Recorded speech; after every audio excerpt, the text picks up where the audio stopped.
topesi basantu nyonso mbote na kombo na Yesu.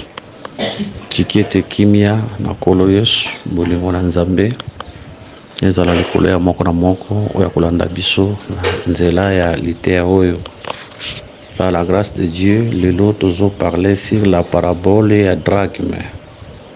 Tobondeli, Seigneur, te péché, merci pour ce temps, bénis ce temps, si c'est nous pas ta grâce, au nom de Jésus, Amen.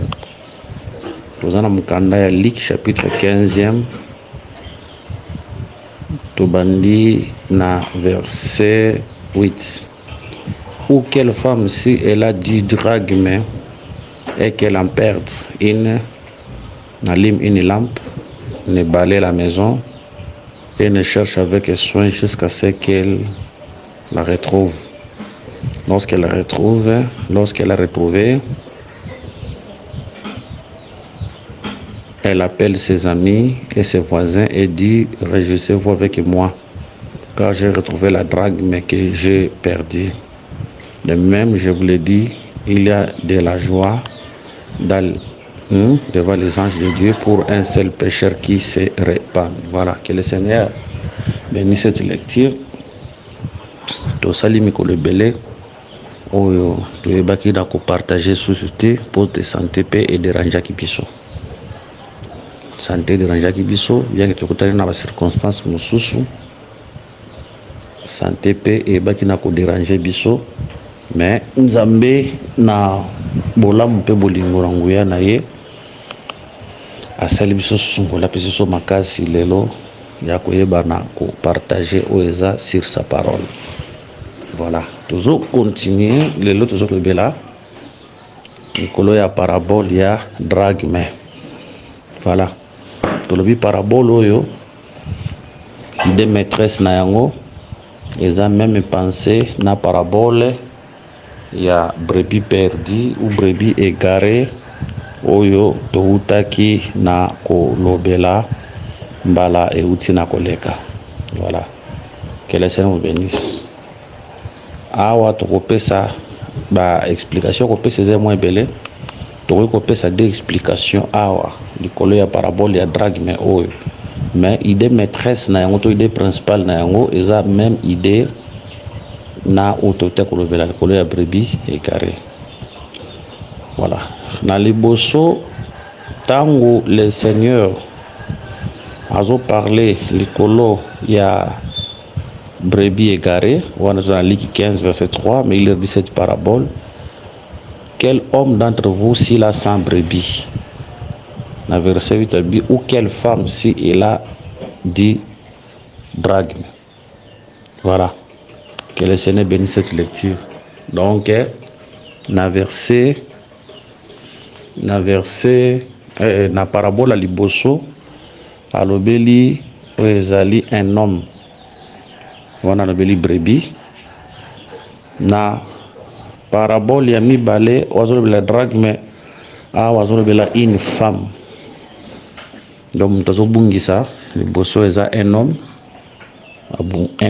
yazobungisa weza brebis, une femme azobungisa drachme. Tolobi ke nyonso mibale wana elobelaka Nzambe mo. Nzambe azalaka papa, Nzambe azalaka mama, Nzambe azalaka mobali, Nzambe azalaka pe mwasi.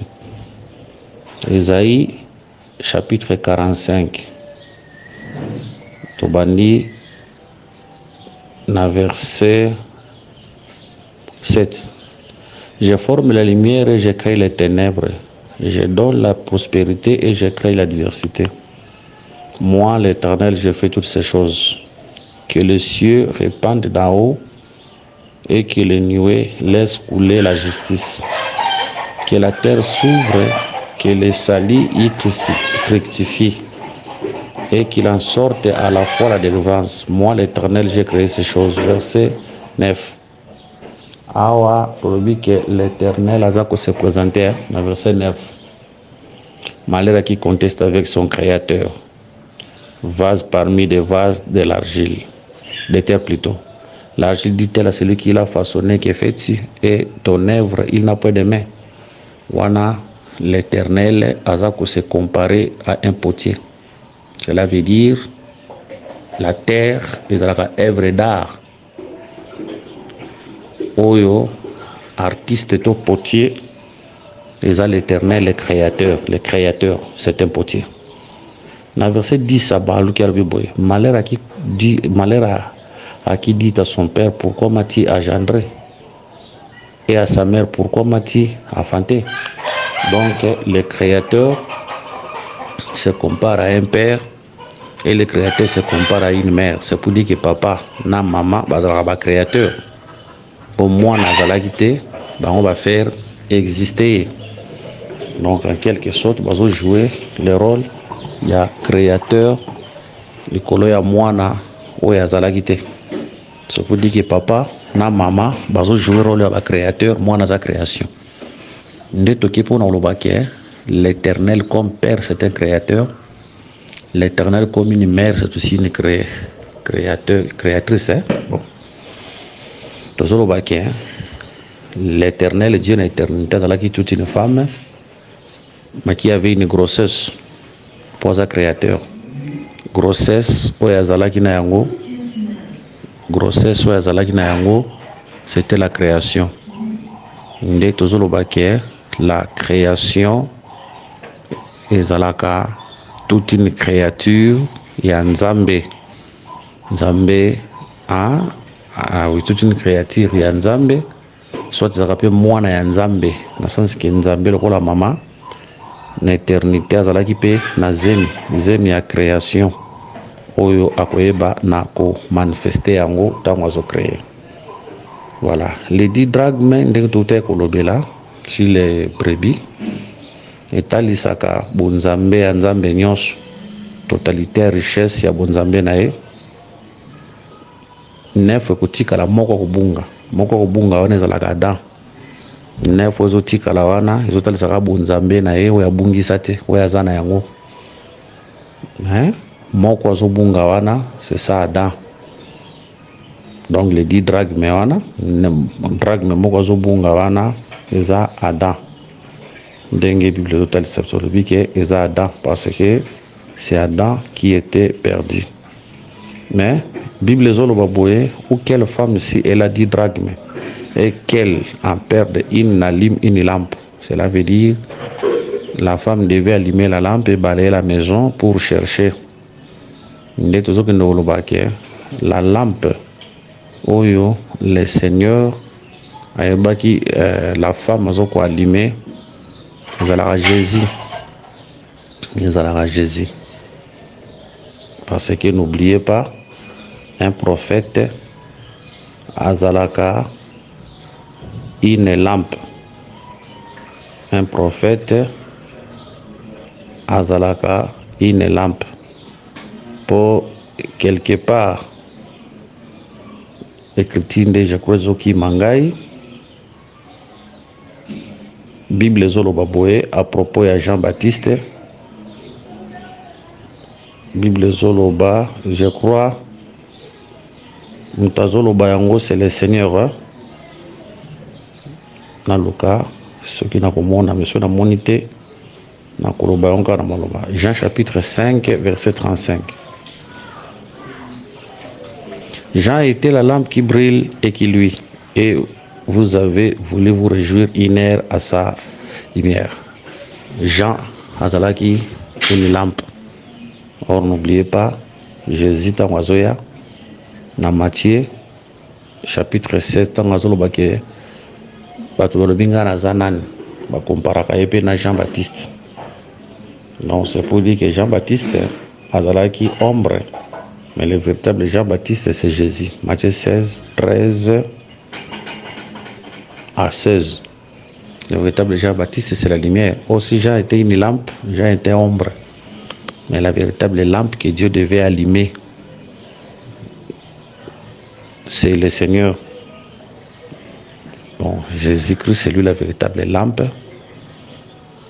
Jésus, c'est la lampe. Azokoma chandelier na Jourdain, quand l'esprit azo likolo na ye azokoma le chandelier une lampe allumée. Eza na nzela na ye nde Nzambe lokola mwasi akoluka biso pe akoyeba na koretrouver biso.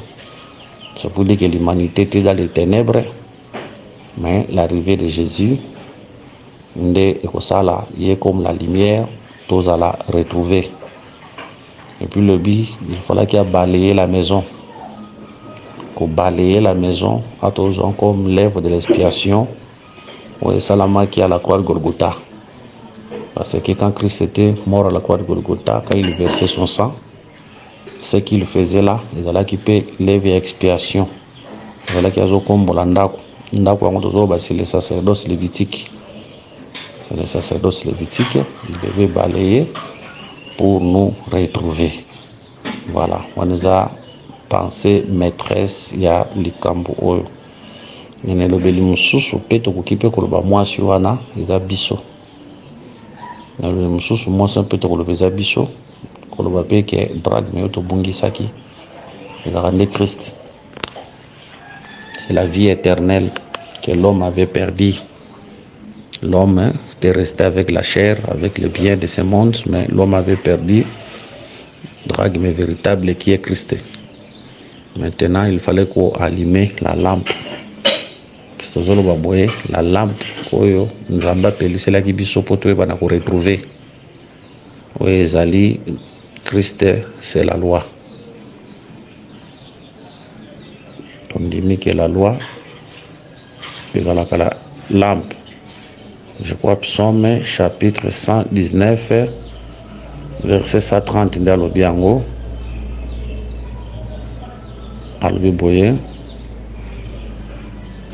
La révélation de tes paroles est claire et les donne l'intelligence sont simples. Non.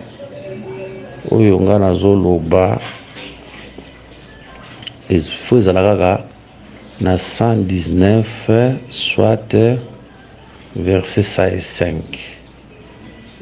Na lukia monano. Ta parole est une lampe à mes pieds et une lumière à mon sentier. Voilà, Psaume 119, verset 5. Donc la loi était une lampe. Oyo nzamba pelisaki nde ebaki na kosunga biso poto ebana ko retrouver drague me perdu qui est Christ. Parce que soki biso tozwaki Christ, c'est par la loi. Sans la loi, tonga toyeba Christ te. C'est la loi qui nous a aidés à retrouver Christ. Il y a remarqué, baekoli, bazalaka wana Jésus aye, mais baekoli bakoyeba ete. Mais Jean-Baptiste Moutakolak, voici la nous dit que tu es le péché du monde. Alors Jean-Baptiste, c'est un prophète, oui. La lampe wana, donc expliquer la lampe allumée comme les prophètes, comme la loi. Donc déjà quand ça dans Jean 5:35 qu'un prophète c'est une lampe. Donc ce qui le retrouva Christ, c'était par la loi et les prophètes, la lampe que le Seigneur avait allumée pour nous. Parce que la loi est amouinda, donc tu peux s'écrire. Un prophète c'est aussi une lampe, tu peux s'écrire. Donc c'est grâce à eux, à la loi et aux prophètes, que nous avons retrouvé la vie qu'on avait perdue. Jean-Baptiste nde sengela ki alakisa baye ko liba qui était Jean total ça les prophètes poza prophète total ça la loi poza la qui lévite sacerdoce lévitique. On peut remarquer Zachée azala na petite taille azala na pour ça retrouver Jésus, mais pour retrouver Jésus il fallait qu'il matalikola sycomore sinanzela sycomore ndako mona Jésus, mais tant Jésus akoya akobenga il faut tika sycomore. C'est comment ils ont représenté la loi, c'est comment ils ont représenté les prophètes. Oyo nanzela na bango.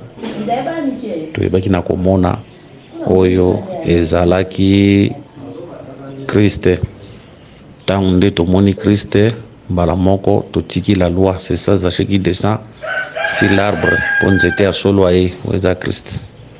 Mais pensez maîtresse il y a drague mais oyo eza il y a pour parler la première pour te des pensées. Première pensée c'est ça Adam qui était perdu, deuxième pensée c'est ça Christ qu'on avait perdu, mais tu viens pour retrouver les lois. Mais pensée maîtresse il y a drague mais oh il y a Adam. Le premier aspect pour te des aspects. Premier aspect Adam qui était perdu, deuxième aspect c'est la parole ou Christ qu'on avait perdu, mais grâce na mwinda et kokombola wana kobaler la maison, c'est la vie de la repentance. Donc on peut si deux pensées place wana.